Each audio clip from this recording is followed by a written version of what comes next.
Welcome to the Aaron Smith Podcast, a place to discover your mental, emotional, and spiritual resiliency. I am your host, Aaron Smith. Let's get it going.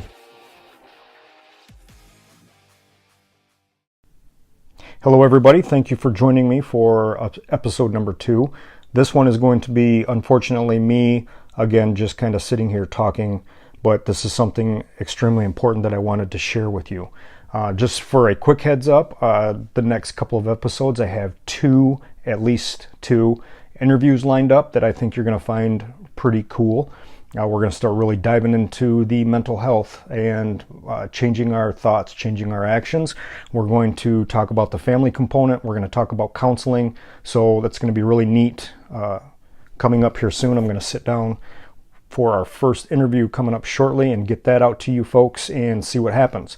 So today's episode, I came across an article that really caught my attention just a couple of days ago, and I started looking into some more research on this topic, and I was kind of blown away. The title of the first article that I saw and what caught my attention is How Complaining Physically Rewires Your Brain to Be Anxious and Depressed. That's it, folks. That's what caught my attention. Number one, I was a massive chronic complainer. I'm still a complainer, as we all are. We all vent. I don't care what profession you're in. I don't care what you do. We all complain and we vent. But are you a venter or are you a chronic complainer? And we're going to take a little bit of time to look at the research of what actually happens to our brain and our thoughts when we end up into this downward spiral of negativity. So the article starts out that gives a little opening or whatever, and then it says, everybody complains once in a while, especially in our overly negative society. And for the most part, Dr. Robin Kowalski, professor of psychology at Clemson University, insists that complaining is perfectly normal. All right, so don't think that I'm pointing the finger at anybody out there, or that if you vent or complain that you're, messed up, depressed, and everything else. It's typically very normal. Not everyone with a negative state of mind experiences and expresses their worldview in that same way. Just like every other personality trait, pessimism has its variations. They go on to list 3 different types of complainers, and I'm going to tell you where I was at and where I'm currently at, so that, hey, welcome to the ride. Let's just call it for what it is. First one, the venters. Venters are people who just want to be listened to, typically look for someone to listen to their complaints. They vent and then they move on. The situation no longer bothers them. They don't stew on it. They don't overly invest in it, but they just get it off their chest. And I think a lot of times that's the majority of people. However, either have a solution to that problem or vent your problem and move on. The second type of complainer is the sympathy seeker. Everyone's come across one of these before. These kinds of complainers always one-up your misery. They always have it worse than you and are quick to see the fault in situations and others. Those are called sympathy seekers. Now, as you're listening to me explain this, I'm sure everybody is either chuckling or laughing or smiling because they know somebody that is a sympathy seeker. And this is the state that I was in a couple of years ago before I really got myself fixed under the chronic complainers. These kinds of complainers do something researchers call, quote, ruminating, end quote, which means to obsessively think and complain about a problem. Instead of feeling relaxed after complaining, they actually become worried and anxious from the act. That was me, and I believe that really honestly was a big part of me getting down into this just terrible negative feedback loop, and it really started a downward spiral for me. So, negativity rewires your brain. It is a downward spiral, meaning that the more you focus on problems instead of solutions, you eventually start to see the negative side of everything in your life. That was me. That might be you. While bouts of negative thinking happen on and off, it's important to let yourself vent, but quickly move on to either solutions or just move on about your life. And it's really worth doing. For one, negativity physically destroys the brain. People who routinely experience chronic stress, particularly acute, even traumatic stress, release the hormone cortisol, which literally eats away almost like an acid bath at the hippocampus. I'm going to talk in future episodes about cortisol and how that affects us, in both emotionally and physically.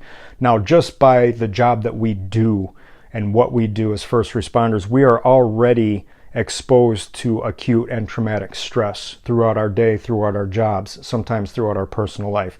So just that in and of itself is enough to begin releasing that cortisol and having an effect on our brain, our hippocampus. The hippocampus is part of the brain that's really engaged in like your memory, your short-term memory, your context, and your setting. This research was done by Rick Hansen, a PhD psychologist and senior fellow of the Greater Good Science Center at UC Berkeley.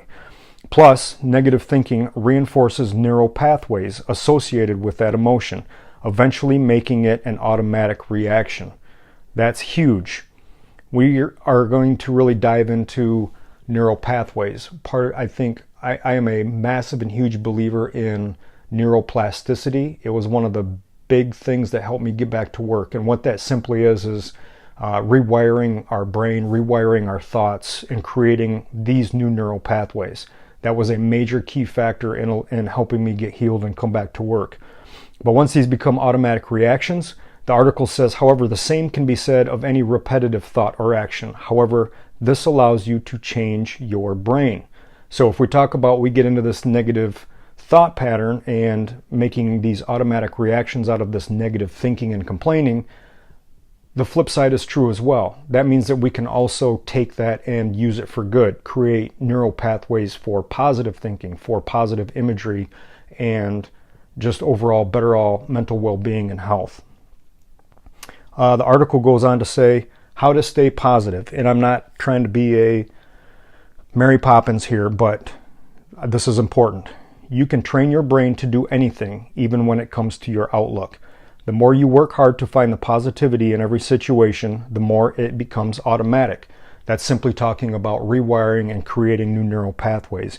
Eventually, you will have to work hard to see the negative, and that's ultimately where we want to be. That's what we're working towards, and that's the outlook we want to have. So then the article is just going to give you a couple steps to try to attempt to stay positive or to retrain your brain. Number one, be grateful. Find something to be grateful for every day. If you keep a journal, write down 3 things you're grateful for every morning and every night. Now, me personally, I am not a journal guy. I should be, and I'm actually going to try to start doing a little bit more of that. If you're not a person that journals, I want you to go ahead still and think throughout your day of things that you are grateful for, because anything in this life can be taken away from us at a moment's notice. You might not like your job currently. That's fine. Think of the good things about your job. It provides you a paycheck to provide for your family. It might provide you health insurance. There's a lot of good things about having the job that you don't like that still benefit you. So think on the positive side. We're just simply trying to flip the coin and think about the good things that we have in our life. Maybe your family. I say maybe. I apologize for saying maybe on that. Your family. Yes, we all have the family stories that we complain about. There's always issues. There's things going on. But if we really sit down and think and be grateful for our family, that's a huge step. I often tell people, think about if your child was stricken with an illness. Think about if you had to provide 24-hour care for your spouse, or they didn't have a job, or they lost their job. There's so many things that could go wrong in those situations. We really have to stop and think and be thankful for what we do have, okay? So just be grateful. Be grateful that we have running water, right? It sounds very dumb sometimes, or very simplistic, but go without water for a day, go without eating for a day, and you'll be grateful for a lot of things very quickly. The next step is to catch yourself. Don't wait for your friends or family to tell you that you're complaining. Pay attention to your thoughts and words. This is very difficult. I was in such a space that, number one, my family and friends probably just were like, that's the way he is, constantly negative, constantly complaining. So if you're in that state, your friends and family probably aren't going to tell you, hey, quit complaining, unless it's some sort of a side joke or something like that. But I was this guy that was caught in such a pattern of that I don't think my friends and family even knew any better to tell me to stop. So if you can start to begin to pay attention to when you are complaining, take that quick step and catch yourself. When you catch yourself, you're stopping that automatic negative response that we talked about, and you can start forming new neural pathways. If you're complaining, quickly shift your energy to find solutions and lessons to be learned. Next one is change your mood. If you feel overwhelmed and negative, remove yourself from whatever you're doing and shift your state of mind. If you're home, sit down with a book, walk into the other room. They give a couple other suggestions here that are kind of not really conducive to what we do. But if you're at work, hey, go to the restroom for a second, go down to the break room, just simply walk away. That physical act of just walking away is helpful. Again, it's interrupting or disrupting that thought pattern that you're having to start complaining. Practice wise effort. Wise effort's the practice of letting go of anything that doesn't serve you. If your worry will not improve your situation or teach you a lesson, we need to learn to let it go and move on. Of course, I'm here to tell you that is easier said than done, but it is a key. If what we are worrying about, if what we are complaining about does not fix the problem, which oftentimes it doesn't, or you don't have a problem for it, a solution for it, we need to learn to let that go and move on. And this takes a ton of practice, right? There is so much out there that we don't have control of, that we worry or complain about, that we simply don't have any way to affect the outcome. If you do have an ability to affect the outcome, then change that outcome. Does that make sense? Good. I can't hear you, but I'm sure you're agreeing with me.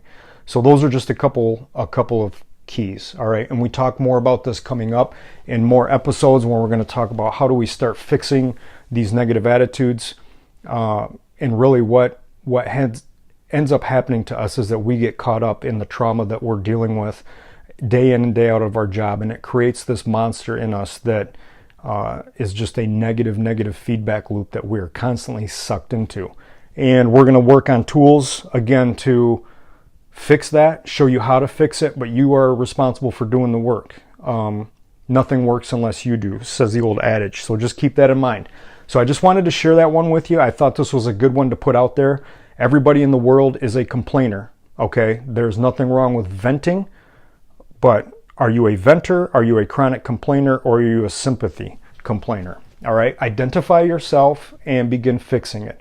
So I just wanted to knock this one out and think that this is a big step towards helping us to begin to see things more positively and for us to have a better attitude. When we walk around with a better attitude, we walk around physically healthier, mentally healthier. We're able to serve other people and be healthy and start giving some of that away. So that's all I got for today. I really appreciate you folks listening in. If this is going to help somebody that you know, please share it. This will be up on YouTube. Subscribe to our channel. Of course, Facebook. We're on Stitcher, Google Play. This is recorded on the Anchor app, so if you sign up on Anchor, you can just knock it out right there. But share this around. We're trying to get the message out to as many folks as possible. So I really appreciate it. If you have any suggestions, please, I've had a couple of people actually call me on the phone that I know personally. I've had a couple people private message me through Facebook asking for different topics. So I'm open to everything. I mean, I have a lot of ideas, but if you have a question, odds are somebody else out there has a question and a topic they want to see spoken on, talked about. That is it. Upcoming episodes, like I said, I've got 2 interviews already set up. We're going to talk about the world of counseling and that whole mystique that surrounds first responders and counseling. And we're also going to be talking about the family component as well. So stay tuned. Thank you so much. Give me some feedback, some likes, some shares, some comments, and we will see you at the next episode. God bless you guys. Take care of yourselves.